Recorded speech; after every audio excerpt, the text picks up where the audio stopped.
করার উদ্দেশ্যে আপনারা কিছু বলেন, স্লোগান তুলুন, সাউন্ডিং করুন, আপনারা আমাদের শুভেচ্ছা বার্তা দিন, সলিডারিটি জানান। প্রত্যেকটা মেডিকেল কলেজে যারা সংগঠক আছে তাদের আমাদের মাইকের কাছে আসতে বলছি, আমাদের সলিডারিটি জানান।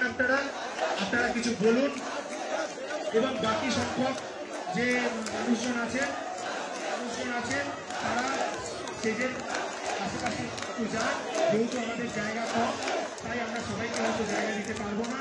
কিছু মানুষজন আমাদের স্টেজে আসুন, মঞ্চে প্রবেশ করুন, কোনো রকম বিশ্বাস আমরা জানি আপনারা বহু কষ্ট করে এসছেন।